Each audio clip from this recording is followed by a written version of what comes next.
Ich hoffe, die kommen heute noch. Ja, ich bin gespannt, wie die beiden heute wieder zusammenpassen werden. Das ist eine super spannende Mischung, die wir da heute beieinander haben und bin ganz gespannt, weil es wird großartig werden.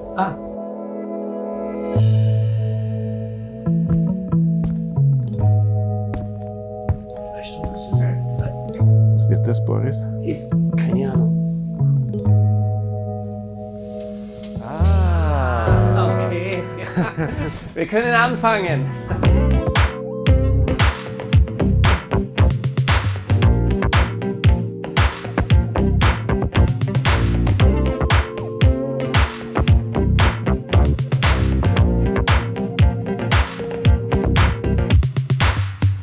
Dann lass uns anfangen.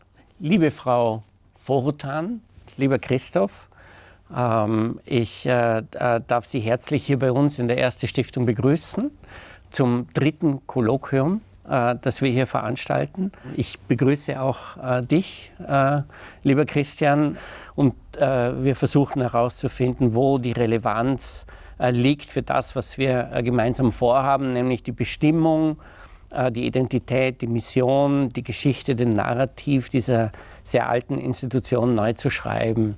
Wir haben, als wir darüber nachgedacht haben, die Wirkungsbereiche der Stiftung in 7 Felder unterteilt. Mensch, Standort, Wohlstand und Ressourcen, Sinn und Form, Veränderung, Auftrag, Zukunft und Sorgfalt. Und heute wollen wir über das Thema Wohlstand und Ressourcen sprechen.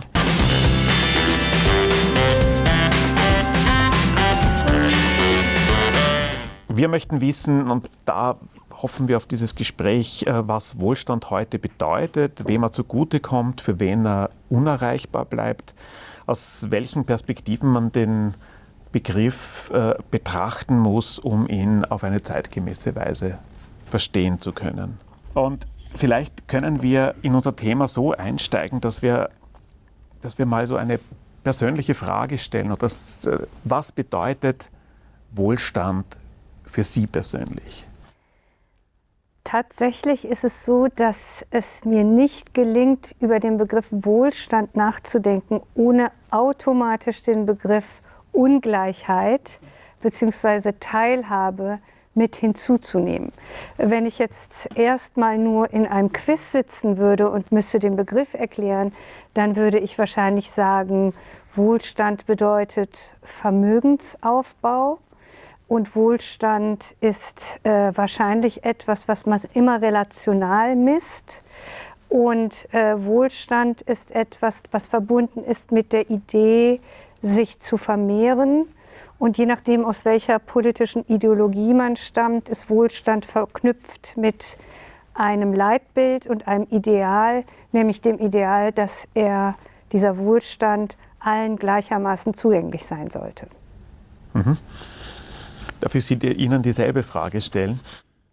Ja, selbstverständlich. Wobei es interessant wäre, auch genau über dieses persönliche Empfinden dann zu reden. Aber ja, jetzt einmal meine. Ich glaube, wenn Sie mich so direkt, ohne jetzt einen Wissenschaftler in mir anzusprechen, sondern einfach so fragen, was verstehst du spontan unter Wohlstand, dann würde ich glauben, ich verstehe darunter, dass es mir gut geht. Und wenn man dann nachfragt, was macht es denn aus, damit es mir gut geht, dann hat das sicherlich schon auch mit materiellen Dingen zu tun. Das wäre ja, glaube ich, naiv zu sagen, als ob es auf das nicht ankäme. Aber es ist tatsächlich dann das Materielle, sowohl das, was ich besitze, als auch das, was ich sozusagen verdiene oder bekomme, wirklich nur ein Teil dessen, dass es mir gut geht. Insofern habe ich natürlich, wenn Sie mir die Frage stellen und ich lasse ein bisschen mehr bewusst zu, was ich als Wissenschaftler, vor allem aber auch als Sozialpolitikprofessor, der ich von meinem Grund her eigentlich mein Fach ist, ja, also Ökonomie der Sozialpolitik, dann fallen mir natürlich ähnliche Dinge ein wie Sie, aber ich würde das jetzt einmal sozusagen schon ein Stück weit die Spontaneität verfälscht durch die wissenschaftliche Arbeit, die einen prägt, bezeichnen. Ja? Entschuldigung, das kommt bei mir so an, ja? Mhm. Aber das, was Sie sagen, wäre dafür nicht eher das Wort Wohlbefinden? Ist das für Sie automatisch synonym zu Wohlstand? Ja, Wohlbefinden ist sicherlich ein Teil des Wohlstands. Ja, also ich habe mir jetzt sozusagen eine spontane Äußerung erlaubt und das könnte man jetzt zerlegen. Ich glaube, Wohlbefinden würde ich eher auf das, wie ich mich fühle, sich beziehen, während so wie ich jetzt spontan Wohlstand gemeint habe, ist eigentlich so das ganze System, in dem ich mich befinde. Können Sie damit was anfangen? Ja, in der Tat ist natürlich das anschlussfähig. Ja? Die Vorstellung, das Ideal, dass das gerade aufgekommen ist in dieser Zeit, das geht ja ein bisschen auch einher mit aufkommender, starker Ungleichheit, die besonders in den Städten zu spüren war. Man kam ja nicht umhin, die Augen davor zu verschließen. Man war eine kurze Zeit nach der Französischen Revolution, in der genau diese Ungleichheiten zu massiven Umbrüchen, zu einem Zusammensturz eines lange etablierten Systems geführt hat und mit Sicherheit, und das ist das, was ich nicht kenne, das werden Sie mir besser sagen können, kann man auch erforschen, ob diese Sachen nur von Altruismus oder vielleicht von anbahnenden, möglicherweise schon Gleichheitsidealen, die dann später im Kommunismus manifester wurden, geprägt und getragen werden, oder eher von der Angst, man muss etwas tun, damit das ganze System nicht zusammenbricht. Ist das also etwas Revisionistisches, eine Art und Weise, so zu tun, als wäre man interessiert an den Armen der Gesellschaft und in Wahrheit baut sich dahinter das System weiter stabil aus? Oder stand dahinter wirklich der revolutionäre Gedanke der gleichen Teilhabe? Das weiß ich nicht, weil ich dafür zu wenig in dieser Grundidee stecke.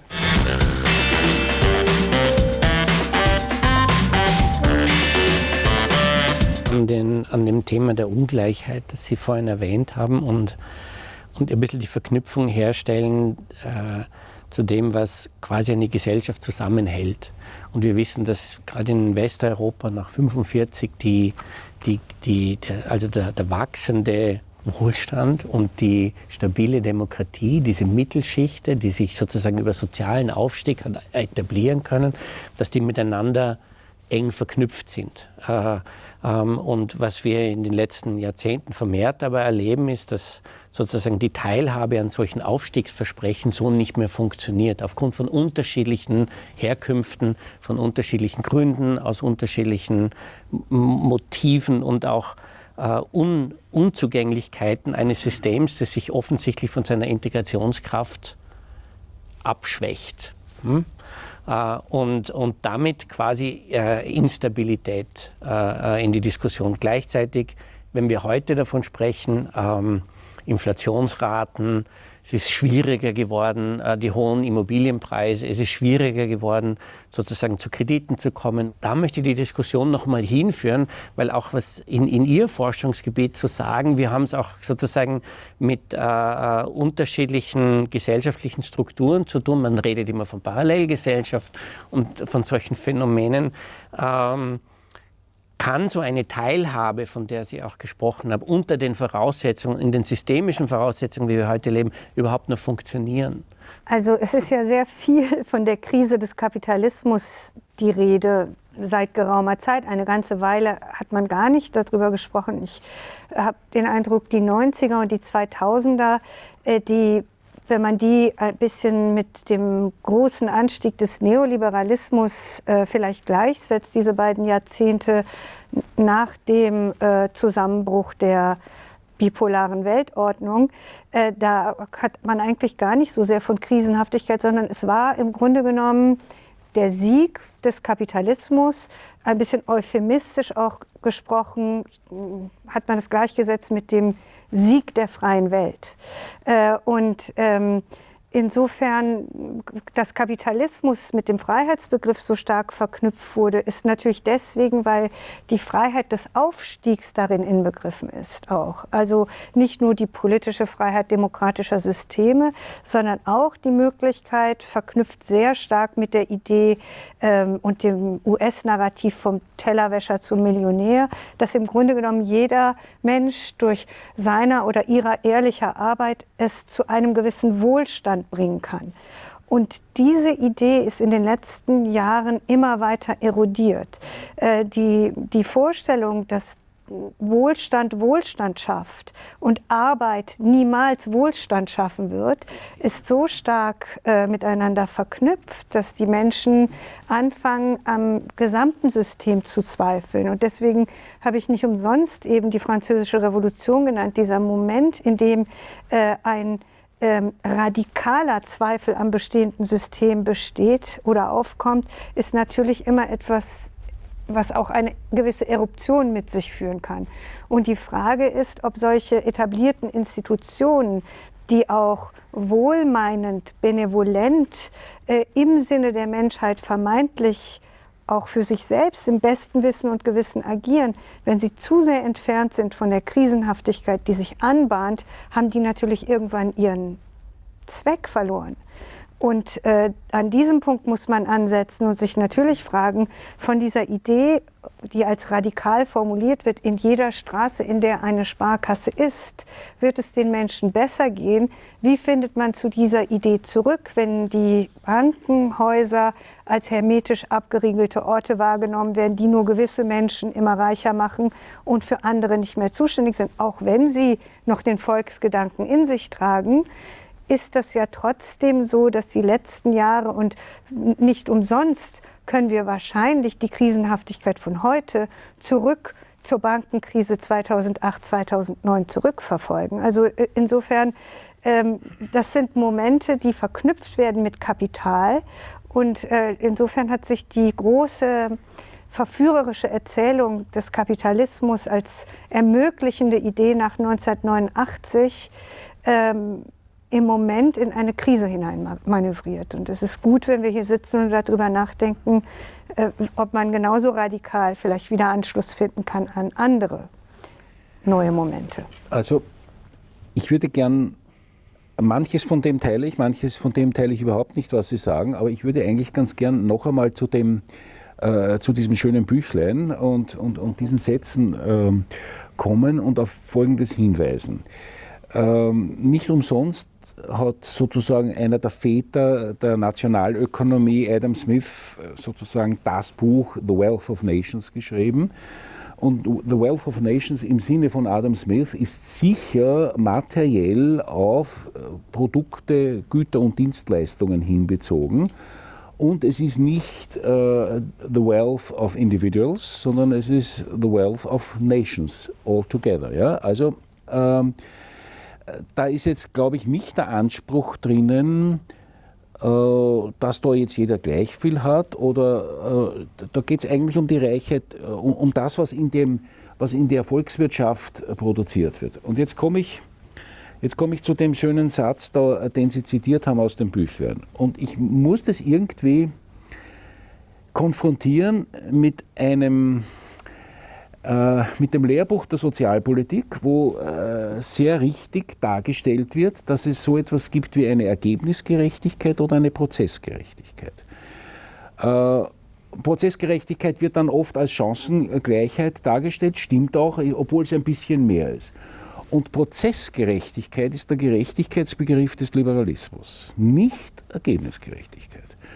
Und insofern ist die Ansage, die euch da so toll sozial vorkommt, eigentlich eine extrem liberale Ansage, weil der prognostiziert, es wird keine Armut geben, weil die Leute so gescheit sein werden, dass sie vorsorgen werden, pipapo, und dann wird es auch wirklich weniger Armut geben. Und wenn sie nicht alles vertrinken oder verspielen oder was man sonst alles machen kann, um keinen individuellen, immer materiell definierten Wohlstand aufzubauen. Aber wenn man das genauer interpretiert, sagen die schon, wenn es einer nicht macht, also sie sorgen sozusagen vor, ihr werdet nicht arm sein, weil ihr nutzt die Chance, die ich euch gebe. Chancengerechtigkeit, Prozessgerechtigkeit. Aber wenn ihr das nicht macht, na, who cares? Ja? Also ich zumindest nicht als erste Bank. Und der heutige Wohlstandsbegriff, übrigens auch umgekehrt in der Armutsforschung, geht ja weit über die materielle Deprivation hinaus. Nicht zuletzt würde ich einmal als Sozialpolitikforscher sagen, das Gegenteil von Wohlstand ist soziale Ausgrenzung. Ja? Und die soziale Ausgrenzung kann passieren dadurch, dass man überhaupt nichts hat und auf der Straße lebt. Die soziale Ausgrenzung kann aber auch darin bestehen, dass man am politischen System nicht teilhaben kann, am Gesundheitssystem nicht teilhaben kann, an dem kulturellen System nicht teilhaben kann und so weiter und so fort. Also da sind schon ganz andere Zusammenhänge da und ich glaube, wir sollten daher auch bei der Krisendiskussion die verschiedenen Aspekte auseinanderhalten. Wo geht es um die Logik, Güterversorgung zu organisieren? Und wo geht es um ein breiteres gesellschaftliches Zielsystem, UNO-Ziele, sehr gut beschreibbar, also mal prinzipiell als Anlass. Aber ich habe immer mein Lieblingsbeispiel, mein Onkel, der Bruder meines Vaters, hat sich in den 70er Jahren in Bregenz, wo ich herkomme, ein kleines Haus leisten können. Ja. Und der war Polizist, also er hat Karriere gemacht, er war Polizist, so wie der Schuldirektor, die Schuldirektorin, die Ärztin, die Gemeindeärztin, die haben sich etablieren können. Heute völlig undenkbar von den Immobilienkosten. Es ist nicht völlig undenkbar, aber das ist tatsächlich ein Verteilungsthema. Ja, aber ich habe sozusagen, dieser Teil der Mittelschicht, sozusagen, die sich auch immer als Mitte der Gesellschaft interpretiert haben, die sind, also das ist aber die fühlen sich ja deswegen nicht ausgegrenzt. Ich glaube, dass das ein großes Problem ist. Wir haben oft darüber geredet und das hängt sehr, sehr viel damit zusammen, dass heute sogar die sogenannte Mittelschicht, nimm ein junges Paar, beide gut ausgebildet, sagen wir Akademikerinnen, Akademiker, und aber keine reichen Eltern, die werden sich nicht leicht und vielleicht gar nicht zu den jetzigen Preisen ein Wohnungseigentum leisten können. Oder vielleicht einmal, wenn es 60 sind. Keine Ahnung. Ja, aber das hängt mit dem, was die Frau Fromm dann gesagt hat. Nein, Wohlstand schafft Wohlstand, nicht. aber Arbeit wenn sie investieren können. Ja, genau. Ja, Arbeit schafft keinen Wohlstand mehr. Und sparen auch nicht. Das ist ja Spekulation, Investment, Risikokapital. Das ist ja das, was Reichtum schafft. Ein sparsamer, nehmen wir mal den Prototyp, den Sie erklärt haben, Polizist, der wird wahrscheinlich, abgesehen davon, dass von dem Gehalt, was dieser Mensch hat, wahrscheinlich niemals so viel zurückgelegt werden kann, um Eigenkapital aufzubringen für einen Kredit, ist allein die Vorstellung des Sparens ja nicht mehr das, was die Reichtumsverhältnisse im Moment antreibt. Im Gegenteil, wir sind ja seit geraumer Zeit in einer Fiskallogik, in der Sparen. Sie müssen ja für Ihr Geld auf der Bank mittlerweile Strafzinsen bezahlen. Also Sparen ist nicht das erwünschte Modell im Moment. Also müssen wir neu denken. Und deswegen würde ich gerne noch mal zu dem zurückkommen, was Sie eben gesagt haben, weil für mich ist, wie gesagt, ich sehe dieses Heft heute zum ersten Mal und ich gehe nur mit dem Satz, den Sie angeboten haben am Anfang. Und für mich war das Revolutionäre an diesem Satz tatsächlich die Ausgangslage in jeder Straße. Sprich, die Idee war wohl davon getrieben, dass es nicht Bezirk, nur... heißt in jeder Straße. Ja. Also da stand in der Straße, in der es ist. Also sprich, die Verortung von etwas schafft eine Gelegenheitsstruktur, die wiederum aus dieser Gelegenheit heraus, indem also die Sparkasse zu der Straße geht und nicht, so wie Sie gesagt haben, da kommen halt die dann auch angetrieben sind von dem Motiv, ihren Groschen auf die Bank zu legen, weil wir wissen, dass Motivlagen sich verändern in dem Moment, in dem wir den Menschen die Gelegenheit dazu geben. Die Straßen, in denen ein Schwimmbad ist, da gehen auch mehr Menschen schwimmen. Die Bezirke, in denen ein Fußballplatz in der Nähe ist, dort gibt es auch mehr Sport. Und dort, wo es Biomärkte gibt, zieht das auch gentrifizierte Personen an in der Logik. Das heißt, stadtsoziologisch ist die Sparkasse geht zu den Menschen, das erscheint mir hier vielleicht vom Gedanken, etwas, was ich dann durchaus revolutionär finde, nämlich nicht mehr darauf zu setzen, wir setzen mal auf den freien Willen der Menschen, die dann auch für sich das Gute tun, sondern wir gehen davon aus, von der Logik, dass Gesellschaften von unterschiedlichen sozialen Typen, Charakteren und Gegebenheiten geprägt sind und wir müssen mehr ermöglichen. Und die Rolle, Ermöglicher zu sein, ist eine, und das ist jetzt das, wo ich jetzt glaube, warum wir in diesem Gespräch sitzen, weil Sie sagten, das ist eigentlich gar nicht so sehr die Rolle der Bank. Die Bank hat ein bestimmtes Rollenprofil, das muss sie bedienen. Die Politik muss ermöglichen oder die Kulturinstitutionen müssen ermöglichen. Und derzeit befinden wir uns ja in einem Moment, in dem wir wahrscheinlich sehr vieles in Frage stellen müssen und uns vielleicht, das wird dann jetzt eine philosophische Frage, die Frage stellen müssen, so wie Aristoteles irgendwann dachte, die Philosophen sollten die Welt regieren. Vielleicht müssen wir glauben, dass die Wohlständigen mehr intervenieren müssen. Und damit meine ich nicht das US-amerikanische System, wo man sich altruistisch freikaufen kann, sondern die Idee, dass wenn genügend Wohlstand da ist, offensichtlich, und das können wir empirisch nachweisen, bei einigen Menschen, und zwar nicht bei wenigen, das Gefühl entsteht, etwas zurückgeben zu wollen. Das sehen wir gerade in der Ukraine-Hilfe sehr stark. Wir haben es in Deutschland auch mal mit unserem Institut erhoben, 2015, 16 in der ehrenamtlichen Flüchtlingsarbeit. Wie viele Menschen ins Ehrenamt ganz akut und neu hineingegangen sind. Einfach von dem Gefühl, mir geht es gut, ich möchte etwas zurückgeben.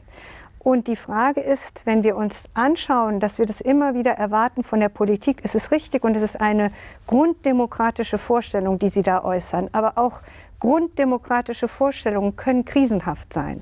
Wir sehen im Moment, dass Politiker und Politikerinnen nicht nur akut unter Druck sind, also wir kennen die Zahlen aus Deutschland, jeder Politiker, jede Politikerin von der Kommunalpolitik angefangen bis in die Spitze erhält Hassdrohungen, teilweise Morddrohungen, ist in einer permanenten Überbelastung. Die Arbeitszeiten kennen wir und das Gehalt ist mitnichten vergleichbar wahrscheinlich. Also ich weiß jetzt nicht, wie viel sie alle verdienen, aber ich vermute, ein Politiker verdient weniger. Und insofern ist natürlich die Frage irgendwann auch eine Frage der Ehrenhaftigkeit. Wann hat man eine Position in der Gesellschaft erlangt, in der man etwas zurückgeben muss oder in der man etwas zurückgeben will? Und vielleicht sind genau diese Kreise jetzt an dem Punkt angekommen, weil sie einfach das Gefühl haben, irgendetwas wird zunehmend schal. Man erfreut sich nicht mehr so sehr an Dingen, wenn sie selbstverständlich nur für einen kleinen Teil da sind und für niemanden mehr zugänglich. Das interpretiere ich jetzt einfach mal so. Ja. Aber ich glaube, es ist ein Moment, in dem sehr viele Menschen etwas zurückgeben wollen von dem Wohlstand, das sie haben. Und sie spüren auch, dass ihr Wohlstand sehr oft auch erlangt ist auf Kosten von anderen sehr, sehr vernichtenden Situationen. Stichwort Klima, Stichwort Ausbeutung von Arbeitsverhältnissen, Stichwort Produktionsketten. Und das ist jetzt gar nicht mehr ein ideologischer Talk. Hätte man das vor 10 Jahren gesagt, hätte das noch wirklich sehr nach einer linken eingeschlossenen Kapsel geklungen. Aber das ist ja mittlerweile ein Mainstream-Narrativ. Das weiß mittlerweile jeder.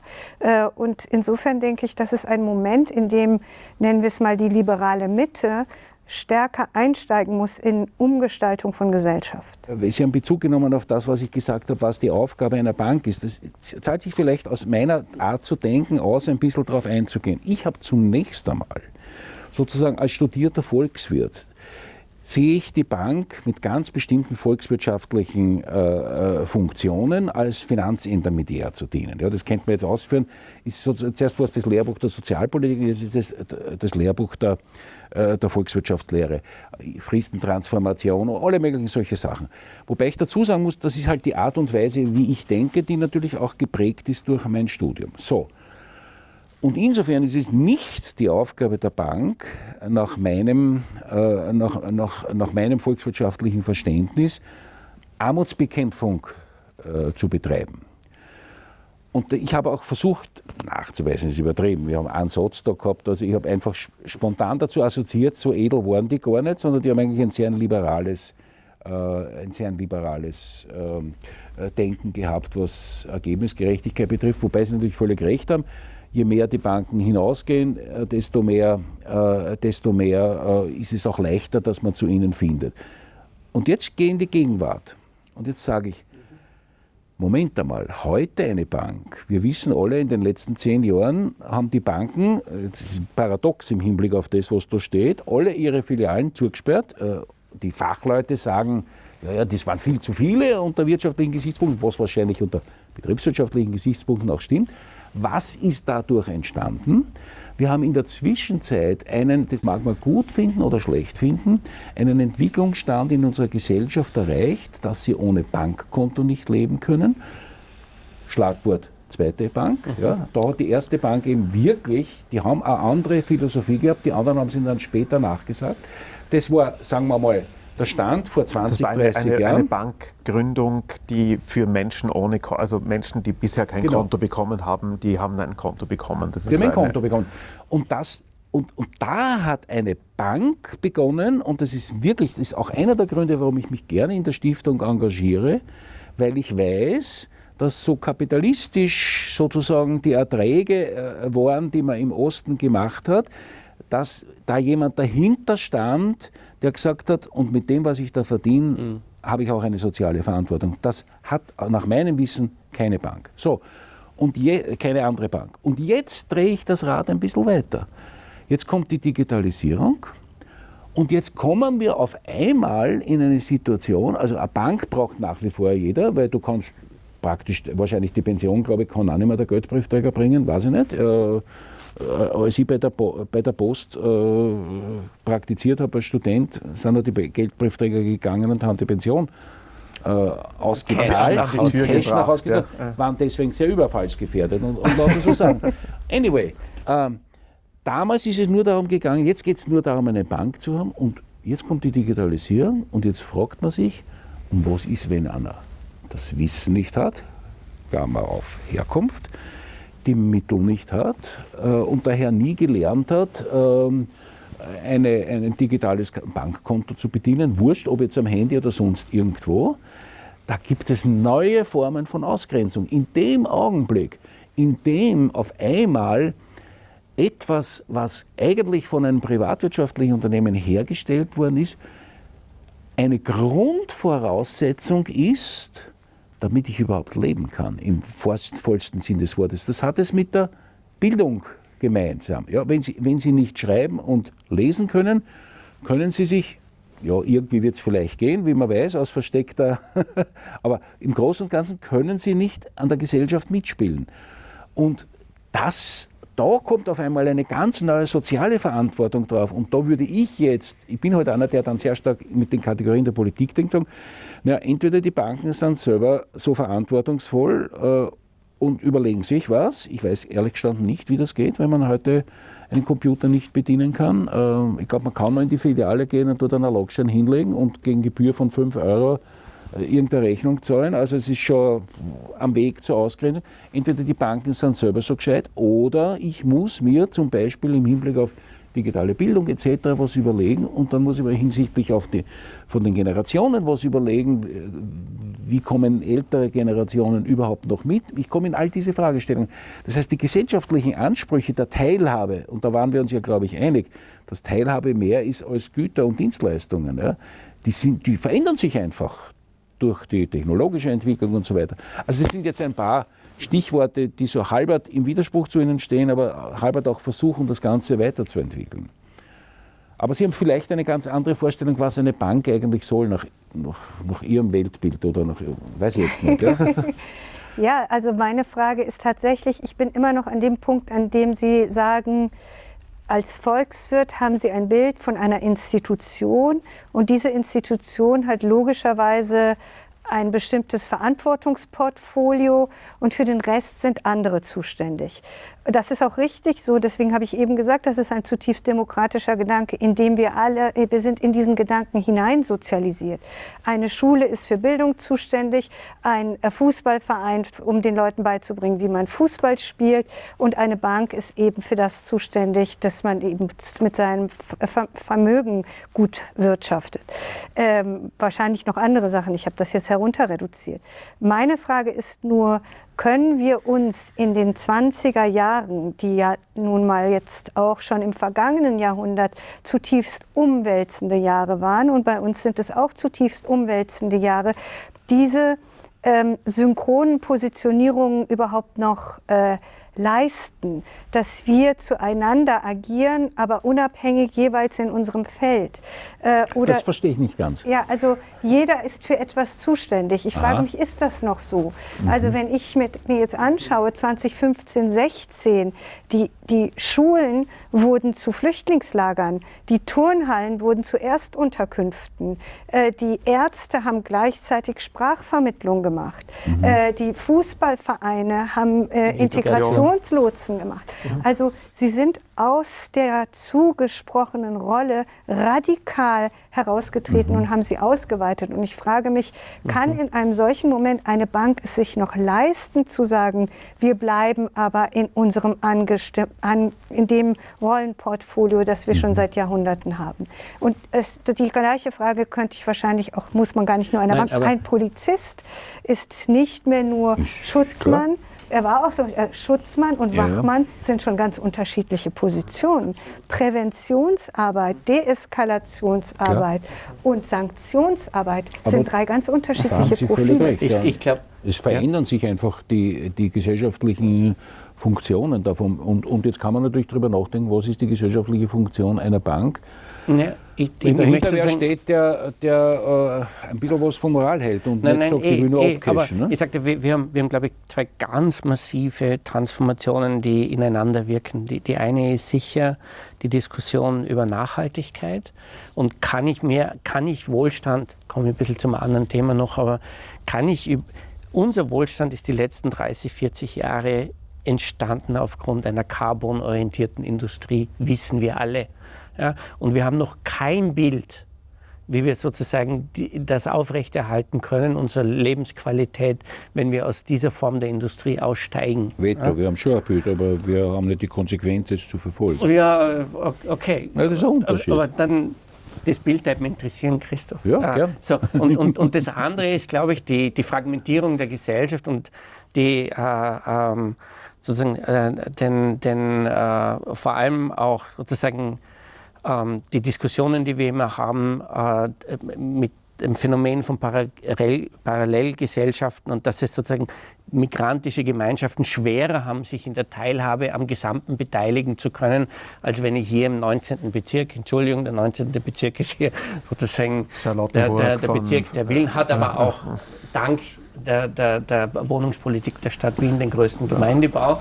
Sozialbau. Aber Karl endlich den 19. Bezirk umdrehen wollte. Ja, genau. Aber trotzdem sozusagen der Geburtsort auch in dieser Stadt ist wieder immer noch stärker entscheidend darüber, welches Leben ich führe. Ja. Und das haben die Institutionen, die wir gebaut haben, nicht geschafft, sozusagen nicht geschafft, diese Ungleichheit systemisch zu bearbeiten. Und deswegen schließen die sich ab. Aber jetzt verwechselst du die Kausalzusammenhänge, möchte ich noch anmerken. Nein, was ich nur sagen will, ja, das kann ja sein, was ich nur sagen will, ist sozusagen in diesen unter diesen Herausforderungen müssen wir auch Aufträge, die wir aus der Geschichte mitnehmen, neu denken. Und ich bin ganz bei Ihnen, wenn Sie sagen, müssen wir unser Territorium verlassen. Jetzt sage ich nicht, dass wir quasi das Territorium eines Finanzdienstleisters verlassen. Ich sage nur, viel von dem, was wird in diesem Territorium völlig automatisiert in Zukunft stattfinden. Genau. Und die Frage wird auftauchen, kann ich dann, auch was du vorhin angesprochen hast, die Relevanz, die uns aufgegeben ist, nämlich für gesellschaftliche Teilhabe zu sorgen, überhaupt noch erfüllen? Wenn nicht, sozusagen kann ich die Gründungsurkunde ins Museum stellen und sagen, tschüss Papa, wir sind jetzt quasi eine andere Form von Number 26. Wollen wir aber nicht. Und die Diskussion und dieses Spannungsverhältnis, die sich da aufmacht, ist das Produktive, das wir gerade besprechen. Ja? Weil ich sage, natürlich müssen wir angesichts der Transformationen, die wir uns haben, ein Stück das Territorium verlassen, um zu verstehen, wie der Auftrag funktionieren kann. Und ich kann vielleicht auch ein paar Beispiele nennen, wo ich glaube, dass wir offensiv darüber nachdenken müssen, welche Dienstleistung wir in welcher Form auch in Zukunft noch überhaupt entfalten können, weil das, was wir normalerweise sozusagen hinaustragen, ja in Zukunft völlig automatisiert stattfinden wird. Also Institutionen sind ja per se träge, was ja auch wichtig ist, weil sie Garant von Stabilität sein sollen und sollen sich nicht flexibel permanent neu verändern. Aber ein gewisses Adjustieren, das bahnt sich ja über die Zeit an. Und die Schulprobleme, die Sie da ansprechen, also mit Sicherheit werden die schon seit einem Vierteljahrhundert angesprochen, bis die Schule sich irgendwann verändert. Wir alle kommen gerade erst aus der Corona-Pandemie und zumindest für Deutschland kann ich sagen, dass es eine große Debatte darüber gab, dass die Institution Schule quasi implodiert ist. Eine so jahrhundertealte Institution hat einfach nicht geschafft, sich in kurzer Zeit auf die Dynamik von Digitalisierung, in dem Moment, in dem die SchülerInnen überhaupt nicht mehr in die Schule durften, musste man sie digital unterrichten. Und jetzt kommen wir wieder dazu, selbstverständlich ist uns auch bewusst, dass der Zugang zur Digitalisierung, und Sie haben es eben angesprochen, auch eine Frage von Ungleichheit ist oder von Ausgrenzung. Gerade die Familien, die in sozial schwachen Milieus sind, und dazu gehören überproportional migrantische Familien, hatten einfach gar nicht ein Laptop pro Kind, um den Unterricht zeitgleich zu machen. Das ist allein einfach eine ganz logistische Frage. Da hat die Familie einen Laptop und hat aber vielleicht 4 oder 5 Kinder und es findet plötzlich für alle 4 der Unterricht statt. Wie macht man das? Unabhängig davon, dass ich jetzt den Breitbandausbau in Deutschland gar nicht erwähnen möchte. Also das ist nichts über den Österreich. Nein, der ist immer noch für Ärger. besser. Bitte? Ist besser. Ja, das glaube ich gerne. In Österreich? Ja. Ja, das ist in Deutschland der Running Gag. Der Gag. österreichische Breitbandausbau ist ein Skandal. Ja, aber gut, ja. Gut. Also es ist relativ auf der Welt. Insofern, das wäre jetzt tatsächlich eine Frage der politischen Gestaltung. Aber auch das ist sehr müßig zu sagen, die Politik muss für den Breitbandausbau oder für die erneuerbaren Energien sorgen, wenn man nachher das logisch zurücktraced und sich vorstellt, dass dafür eben auch kommunale Zusprüche, dass dann dafür auch die Erlaubnis zum Aufbau und Ausbau von Windrädern in der Nähe von Kommunen gegeben sein muss. Das sind alles Probleme für sich. Jetzt, um zu dem zu kommen, wie schnell können sich Institutionen verändern, wie gesagt, jetzt führe ich trotzdem auch noch mal die Corona-Situation ein. Wir alle haben zum Beispiel an der Universität gemerkt, dass wir von heute auf morgen etwas tun konnten, was wir niemals gedacht haben, nämlich digitale Lehre anzubieten. Unseren gesamten Unterricht auf Online umzustellen. Was dazu geführt hat, dass jetzt sich so radikale Fragen stellen, auch für Universitäten, große Institutionen. Brauchen wir überhaupt noch diesen ganzen angemieteten Raum in der Innenstadt?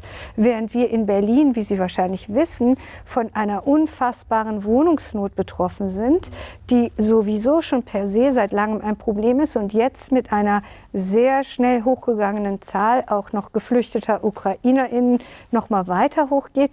Das heißt, wir haben Büroräume, in denen wir seit 2 Jahren nicht sind. Wir haben Kolleginnen und Kollegen, die gar nicht mehr unbedingt in die Office-Kultur zurück wollen, die gerne aus Brandenburg unterrichten, dort sich ihr Homeoffice eingerichtet haben. Und wir haben gleichzeitig Wohnungsnotstand.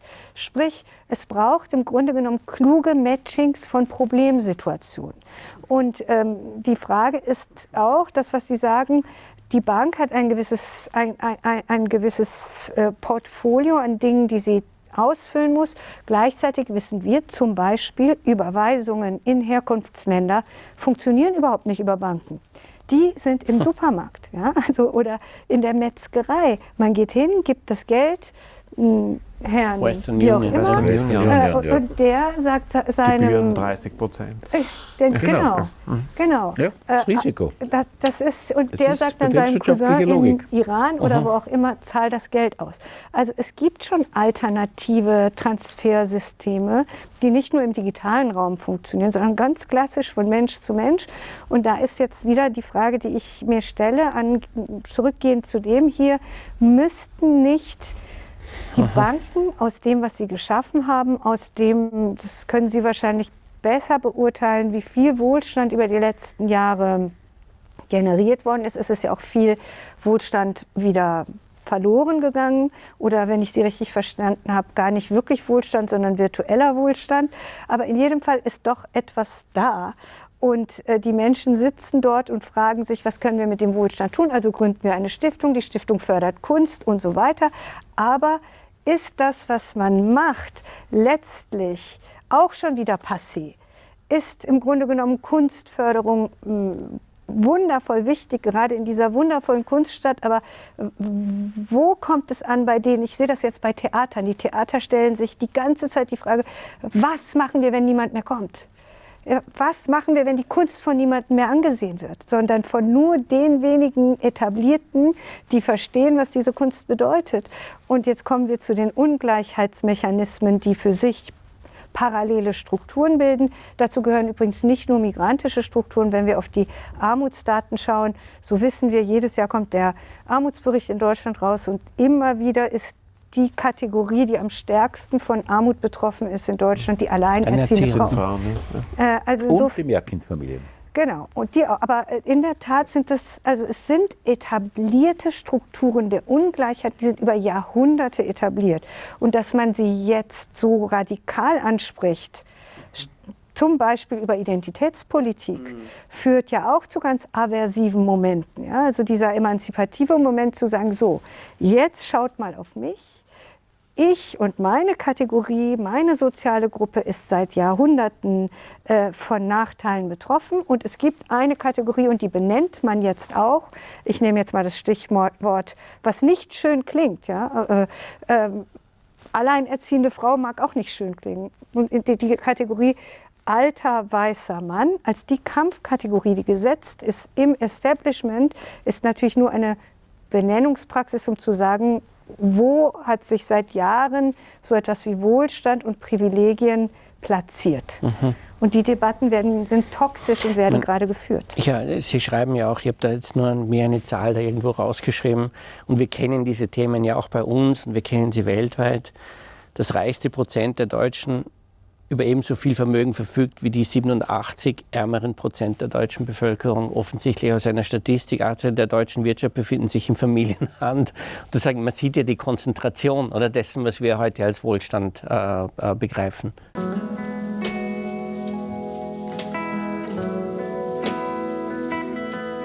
Wir sehen, das ist das, was Sie gesagt haben. Der Wohlstand schafft Wohlstand, Arbeit schafft es nicht mehr. Ja, und da bricht was. Also wir kennen ja auch diese Vermögensberichte, die österreichischen... Okay. Das stimmt einfach nicht. Ja, wieso nicht? Du kannst nicht sagen, dass Arbeit keinen Wohlstand schafft. Ich bin der Erste, der die Verteilungsprobleme kennt, anspricht und auch politisch dagegen argumentiert.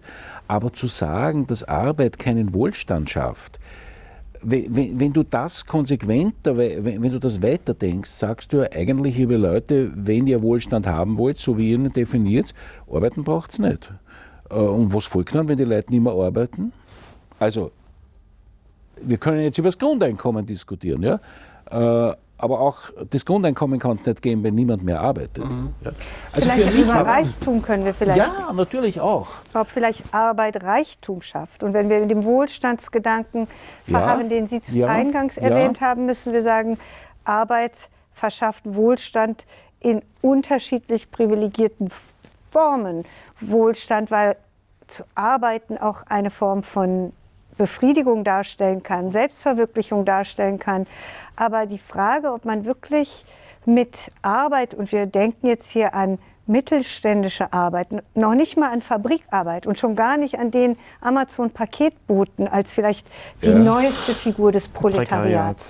Aber wenn wir weitergehen, ist die Frage, ob diese Mittelstandsarbeit tatsächlich in der Lage ist, Reichtum zu schaffen. Sicher nicht Reichtum im Sinne derer, die da jetzt gegenwärtig, ich weiß nicht, 87% oder was der Bevölkerung, das steht völlig außer Zweifel für mich. Und man muss sich genauso wie die Diagnose, die Sie noch einmal hier wiedergegeben haben, dass es eigentlich immer schon seit, ich weiß nicht, zumindest seit immer mit dem Thema beschäftigt, und es sind doch schon einige Jahrzehnte die gleichen Gruppen sind, die besonders armuts- oder ausgrenzungsgefährdet sind. Was immer das Zentrum der Gesellschaft ist, aber sozusagen aus der Außenseiterposition, und darüber müssen wir uns auch und da bin ich ganz bei Ihnen, das kann nicht immer nur die Verantwortung der Politik sein. Das muss man sich selbst schon auch fragen, wenn man das Glück hat, in einer relativ privilegierten Position zu leben. So, jetzt habe ich mich wieder in einem Wirbel eine Krete Nein. Sie sagen ja in Ihrem Buch, dass Sie sprechen ja konkret auch die Polarisierung an, die entsteht, wenn Migranten und also migrantische Familien ihre Rechte einfordern, die sie haben. Das ist dadurch die Frage, was sie für Rechte haben. Ne? Genau. Naja, sagen wir mal so. Die Rechte sind ja zunächst mal in der Verfassung allen gleichgestellt. Ja, also Moment, das fängt schon damit an, wer ist Staatsbürger und für wen gelten diese Rechte. Genau, aber nehmen wir mal an, wir nehmen in Deutschland den Gleichheitsgrundsatz Artikel 3 im Grundgesetz und da drin steht, die Rechte der Frauen sind den Rechten der Männer gleichgestellt. Ja. Und da steht auch als Nachsatz, kein Mensch darf aufgrund seines Geschlechts, seiner Religion, seiner Herkunft, steht nicht drin als soziale Herkunft. Das ist ganz stark die Prämisse, dass das neu eingefügt werden soll. Da steht aber auch drin, kein Mensch darf aufgrund seiner Rasse benachteiligt werden. Da gibt es gerade die Diskussion, aber ob das Wort Rasse gezählt wird. Aber aufgrund seiner Staatsbürgerschaft schon.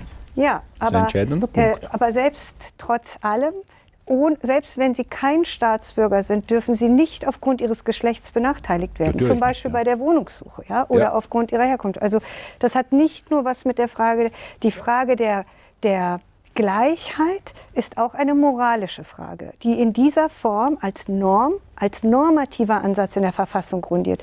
Das passiert ja zunächst. Verfassungen sind ja erstmal normative Gebilde. Bis diese normativen Ideen überführt werden in Gesetzeslagen, passiert sehr viel. Da stand zwar 1949 schon im deutschen Grundgesetz, die Rechte der Frauen sind den Rechten der Männer gleichgestellt, aber es dauerte bis weit in die 70er Jahre, bis die Frauen arbeiten gehen durften, ohne vorher ihren Mann um Erlaubnis zu bitten. Sprich, eine normative Idee braucht einen Weg, bis sie in eine Gesetzesinitiative umformuliert wird. Und sie spielt sich oft im vormoralischen Raum ab, bis sie dann zu etwas Politischem wird. Zum Beispiel haben wir in Deutschland lange schon seit der sogenannten Gastarbeiteranwerbung Migrantinnen und Migranten gehabt. Und zwar in einer Zahlenkategorie zwischen 11 und 14 Millionen also in der Zeit nach den 70er Jahren. Trotzdem hat es bis 2001 gedauert, bis eine Kommission gesagt hat, wir sind jetzt ein Einwanderungsland, die damalige Süßmuth-Kommission. Da hatte sich an den Zahlen nichts verändert. Es war die gleiche Zahlenkonfiguration an Migranten. Es war nur Interpretation. Es war ein politisches Narrativ. Und dieses politische Narrativ hat etwas zur Folge. Denn bis 2001 können Sie moralisch sagen, ja, aber wir Migranten sind doch gleich. Wir sind doch Gleiche unter Gleichen. Es gibt doch ein christliches Ethos, es steht doch in der Verfassung. Die Norm ist doch die Norm der Gleichheit. Aber ab 2001 ändern sich mit dieser politischen Festlegung Gesetzeslagen. Sie dürfen plötzlich, ihre ausländischen Abschlüsse werden anerkannt. Sie dürfen später die doppelte Staatsangehörigkeit haben. Es gibt Antidiskriminierungsgesetzgebung. Das heißt, zwischen dem vorpolitischen und dem politischen Raum passiert etwas. Und die Frage der Gleichstellung ist natürlich eine, die dann von den Menschen noch stärker im Grunde genommen nicht nur erwartet wird, sondern erkämpft wird. Ab dem Moment, ab dem man weiß, etwas steht einem legitimerweise zu, ist man umso empörter, wenn man immer noch, so wie Sie es eben gesagt haben, wir wissen ja seit Jahrzehnten, dass an diesen Gruppen sich nichts ändert in ihren Ungleichheitsformationen. Trotzdem ist jetzt der Moment, aktiv dagegen anzutreten, einer, den man macht auf einer rechtlich legitimen Basis. So wie, ich nehme nochmal das Frauenbeispiel, das ist immer das Eingängigste. Wir können nicht sagen, es ändert sich etwas, weil die Migranten mehr werden. Frauen waren schon immer 50% der Gesellschaft. Sie waren aber nicht hegemonial. Sie waren immer 50%, aber sie dürfen erst seit 100 Jahren wählen. Und genauso mit der Wahl. Vielleicht hat irgendjemand vorher schon gesagt, warum? Männer und Frauen sind doch gleichgestellt. Aber erst ab dem Moment, ab dem das gesetzlich festgelegt war, konnten die Frauen dafür tatsächlich auch stärker eintreten. Vorher sind sie aktivistisch gewesen oder irgendwie moralisch dagegen angegangen. Und so müssen wir uns bei den migrantischen Populationen das beobachten wir auch. Wir beobachten zunehmende Aufstiege. Übrigens gerade die muslimischen Mädchen sind im Vergleich zu den muslimischen Jungs Outperformer in Deutschland. Ich weiß nicht, wie es in Österreich ist. Aber das heißt, wir sehen diese Aufstiege und das Irritierende, was wir im Moment sehen, was uns vielleicht in den Kern unserer Debatte führen kann, das Irritierende, das wir sehen, ist, dass mit den zunehmenden Aufstiegen der migrantischen Population die Integrationsdebatten zunehmend harscher werden und der Aufstieg der Rechten einhergeht. Okay. Weil die Leute sich gefährdet fühlen. Ganz genau. Ja. Es findet etwas statt, was nicht mehr aus diesem Moment herauskommt, Mensch, die ganzen Gemüseverkäufer, so wie Sarrazin das damals gesagt hat, das ist doch unser großes Problem hier in Berlin, sondern das Problem kommt sehr viel stärker mit den migrantischen Ärztinnen, mit den Fernsehansagerinnen, Polizistinnen. mit den Polizistinnen, mit allen denen, die plötzlich nicht nur in die Mittelschicht, sondern möglicherweise auch noch in die privilegierte Oberschicht aufsteigen und dementsprechend auf Basis ihrer Rechte sagen, okay, ich stehe hier, ich weiß, was mir zusteht, ich weiß, was meiner sozialen Gruppe zusteht und es muss sich etwas ändern. Und das ist natürlich ein Moment von Verteilungswettbewerb, mit dem wir gerade konfrontiert sind. Und in diesem Moment geht ganz vieles, auf dem wir an stabilem Grund stehen, plötzlich verloren. Auch nämlich die Benevolenz, das Helfen wollen aus einer Attitüde, ich helfe mal dem armen Migrantenkind, funktioniert natürlich gar nicht mehr so gut, wenn das Migrantenkind nachher dein Chef ist. Genau, ihr Ja, Chef ist. dann muss ich ihm ja auch nicht mehr helfen. Ne? Aber es gefährdet mich halt, ja? Das ist ganz klar.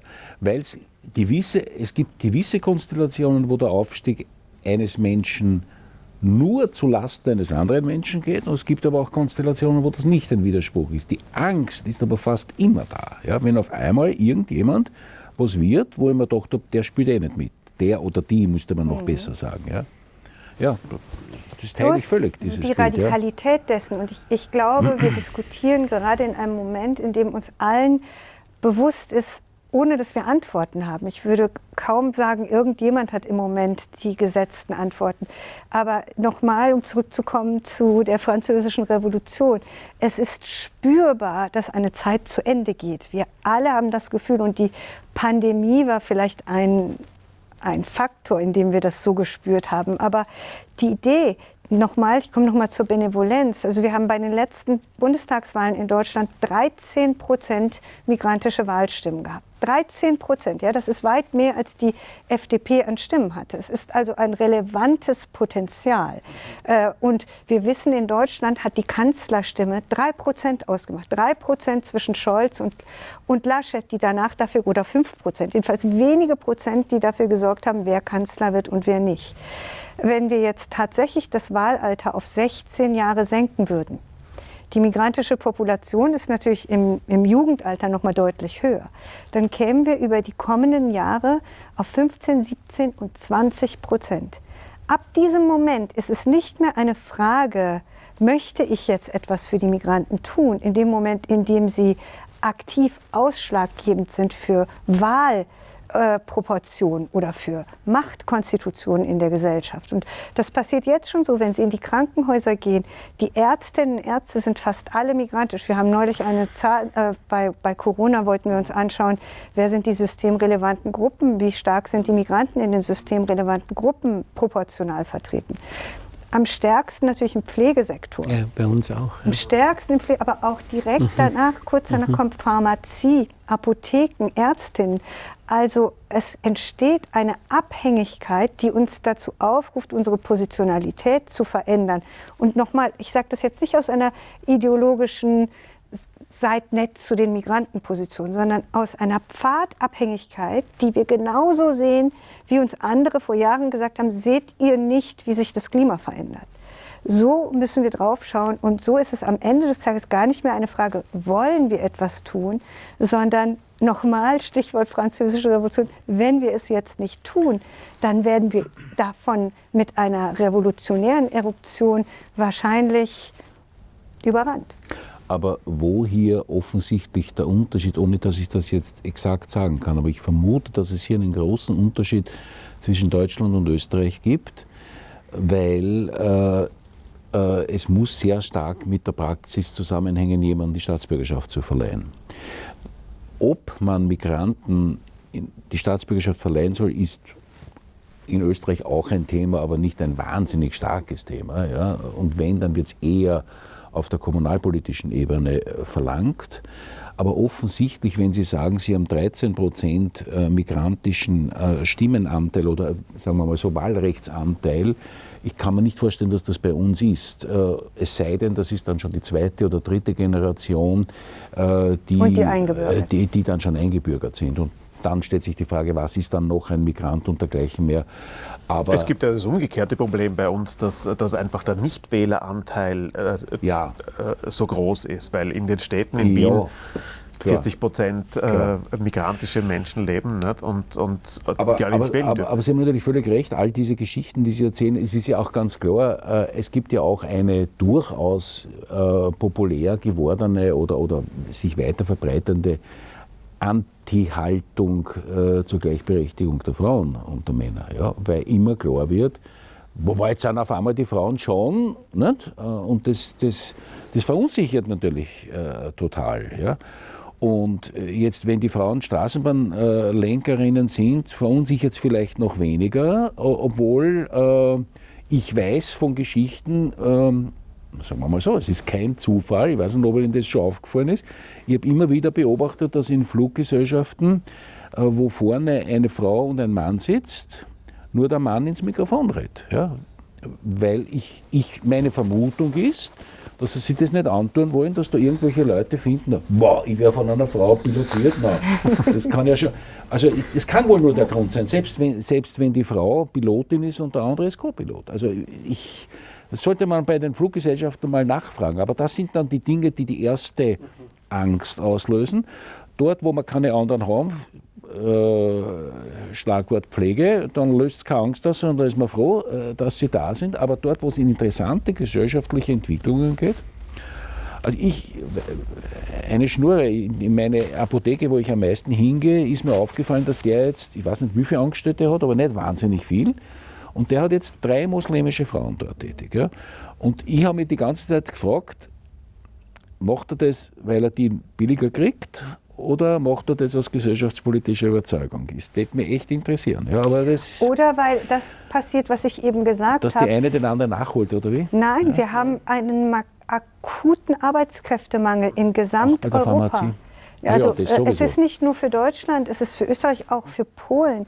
Das heißt, das meine ich, die gesellschaftlichen Realitäten sind so und sie verändern sich so massiv, dass noch vor 10 Jahren Medienschaffende aus dem Öffentlich-Rechtlichen im Grunde genommen ein Statement setzten, wenn sie eine migrantische Nachrichtensprecherin hatten. Stimmt. Aber im Moment, oder eine nicht schlanke zum Beispiel. Ja, zum Beispiel. Ja, das ist in Österreich, welcher Sender ist das, der immer eine relativ korpulente Wettansagerin hat. Na, das ist ein ganz wichtiges Thema, nicht? Weil wenn alle Frauen, die auftreten, schlank und hübsch sein müssen, finde ich auch. Ich finde auch, dass tatsächlich diese Frage auch eine ist, in die wir uns gerade erst begeben. Und ich finde das sehr spannend, dass wir in so radikalen Umwälzungsphasen sind. Auch die Frage von, was Sie ansprechen, Bodydiversität zum Beispiel. Das ist noch gar nicht so bei uns angekommen. Das ist jetzt in England, USA schon sehr viel stärker, was einfach auch eine Logik hat. Wenn sehr viel mehr Menschen übergewichtig sind, nehmen auch sehr viel mehr Menschen sichtbar in Klassenräumen, in Arbeitsverhältnissen teil. Und dadurch entsteht sozusagen das, was wir als Kontakthypothese bezeichnen, über den Kontakt nochmal die Wahrnehmung, wenn Räume vollkommen gar nicht mit diesen Personen besetzt sind, kommt einem das dann schon seltsam vor. Und diese Diversitätsfrage ist aber so lange als normative Frage diskutiert worden. Darauf will ich hinaus. Ganz lange hat man sich so als liberal, offen, linksliberal mehr oder weniger damit gebrüstet, dass man die Diversitätsfrage nun ernst nimmt. Wir sind aber an einem Moment, wo es unausweichlich gekommen ist, man kann gar nicht mehr so tun. Die Leute sind einfach da. Sie können niemanden einstellen und deswegen stellen sie Frauen ein, die eben gute Abschlüsse haben und ein Kopftuch tragen, während sie noch vor 5 Jahren als Apothekenbesitzer möglicherweise gesagt haben, ich in meine Apotheke niemals.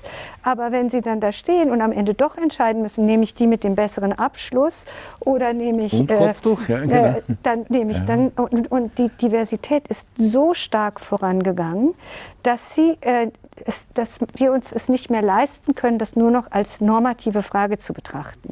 Sie ist einfach eine Frage, die so da ist, wenn, wie gesagt, der Horst Seehofer hatte, als er damals sein Innenministerium, die Abteilungsleitung besetzt hat, dann ein großes Bild, ich weiß nicht, ob Sie das kennen, ja. wo dann, Männer. genau, alle Abteilungsleiter waren Männer.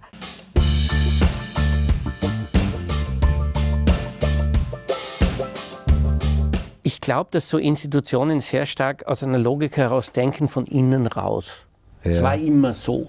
Das sind die Businessmodelle, die wir haben. Das sind die Legitimitäten, die wir in den Hierarchien haben. So haben wir es gedacht. Aber ganz selten von außen nach innen.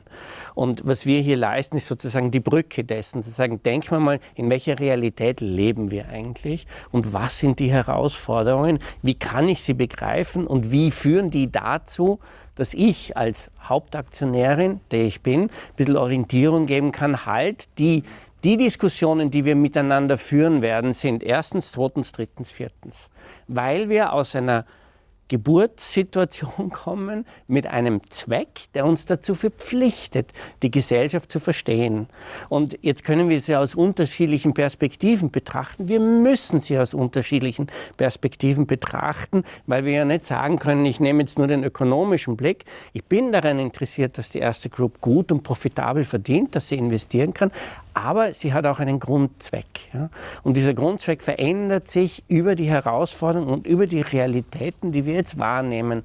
Und es ist sozusagen für uns jetzt ganz wichtig, herauszufinden, wie wir diese Realität beschreiben. Welchen Titel geben wir ihr? Weil aus dem prüfen wir dann, checken wir, vergleichen wir. Und ich sage dir noch, ich kann dir jetzt eine Reihe von Herausforderungen nennen, wo wir keine Antworten haben, obwohl ich mir denke, dass wir eigentlich eine Antwort haben müssten und dass sie auch durchaus profitabel sein könnte, wenn wir sie hätten. Ja? Weil einfach die Bedürfnisse da sind. Aber wir kennen diese Bedürfnisse ja gar nicht. Weil alles, was wir abchecken, ist, funktioniert das, was wir heute haben. Ja, und der Forschungswillen ist sehr, sehr gering ausgeprägt. Deswegen dienen jetzt diese Gespräche dazu, egal ob wir im ersten Gespräch geopolitisch uns orientiert haben, was tut sich da in Europa, im zweiten Gespräch, was ist heute eigentlich Menschlichkeit, geht es für uns jetzt vor allem darum, was sind die Ressourcen, die uns bisher irgendwie eine demokratische Mitte ermöglicht haben, die so erfolgreich, also das europäische Modell, das so erfolgreich war, aber wir alle erleben, ja, in den Statistiken, die wir lesen, in den Artikeln, die wir lesen, in den Erfahrungen, die wir machen, dass diese integrierte Mitte so nicht mehr funktioniert. Und daher eine für mich als jemand, der eine Institution vertritt, die genau den Sinn hatte, so eine Unabhängigkeit des Menschen zu ermöglichen, seinen Lebenstraum zu erfüllen, hinterfragen muss, was braucht es als unseren Beitrag dazu, in der Diskussion, im größeren Kontext, die richtigen Formulierungen und die richtigen Erwartungshaltungen zu formulieren. Deswegen sitzen wir da. Ja? Und ich finde wirklich super interessant, dass Sie, nämlich weil wir haben immer gesagt, wir müssen Zugang schaffen. Was Sie uns jetzt sagen, ist nicht, es geht nicht um Zugang schaffen, es geht um sozusagen zum Menschen zu gehen. Ja? Auch das. Also ich finde das sehr interessant, weil bisher sozusagen, der Zugang allein ist es nicht, ja? Sondern es ist die Präsenz. Und wir diskutieren das, Christoph, weil wir sagen, wir werden, wenn wir unseren Gründungsauftrag richtig verstehen, nie eine Institution als Bank werden, die nur digital ist, weil wir müssen diese Beratung anbieten. Ja? Jetzt ist die Frage, wie das Businessmodell ausschaut, dass man sich das in Zukunft leisten kann, aber es ist die aktuelle Diskussion. Ja, deswegen finde ich zur Diskussion, auch was Sie gesagt haben, immer so viel aufgeschrieben. Also da war, und auch Christoph, was du formuliert hast vorhin, oder sagen, nämlich, es ist uns schon bewusst, dass wir jetzt nicht die Armut beseitigen können. Ja.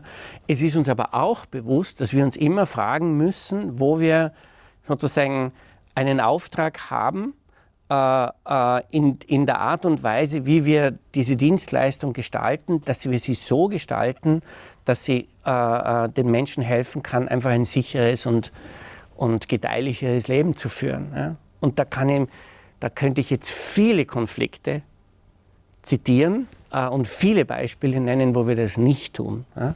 Weil wir einfach so gewohnt sind und weil das Teil des Businessmodells ist, dass das halt so läuft.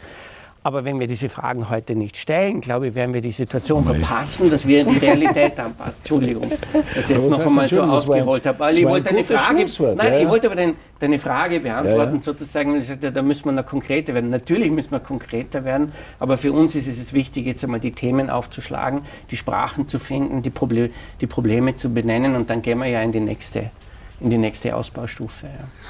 Ja, und wir sind ja eigentlich diesem Wohlstandsbegriff noch immer nicht viel näher gekommen, das muss man auch sagen. Ne? Weil wir haben eigentlich gar nicht diskutiert über die Methoden, mit denen Wohlstand überhaupt bewertet wird. Sie haben ja selber mal, es gibt ja die diversen Dinge wie das Bruttonationaleinkommen, das BIP und das Pro-Kopf-Einkommen und so weiter. Dazu haben Sie dann ja selber mal gesagt, die Wirtschaftsleistung pro Kopf ist eine rechnerische Größe und sagt überhaupt nichts über die Verteilung aus, womit wir wieder am Anfang zurück wären. Ne? Und die Frage nach Schlüsseln für die Verteilung haben wir auch noch nicht gestellt und eine Antwort kennen wir auch nicht. Also das sind zentrale Fragen in diesen Themen. Die Ungleichheit beim Volkseinkommen und beim Bruttonationalprodukt, das sind ja, wie man technisch sagt, Stromgrößen, die sich auf ein Jahr bezieht, die ist ja relativ klein im Verhältnis zur Ungleichheit der Vermögen. Ja. Ja.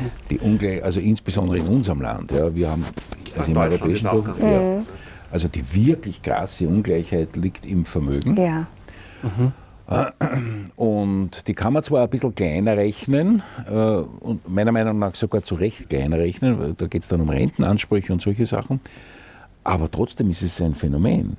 Und was das Zweite, und du weißt, wir haben schon öfter darüber diskutiert, ich bin wie gesagt, ich glaube an die Leistungsfähigkeit einer Marktwirtschaft, um Knappheitsentscheidungen zu treffen.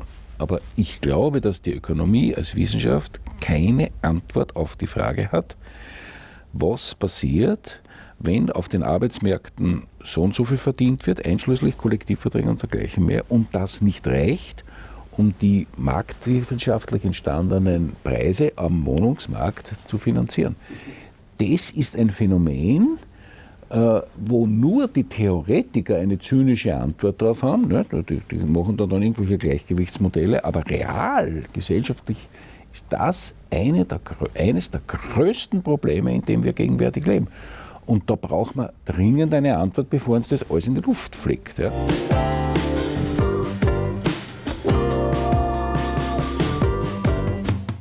Wenn Sie aus irgendeinem merkwürdigen Zufall heraus eine Bank geschenkt bekämen oder erben oder wie auch immer, was würden Sie damit tun?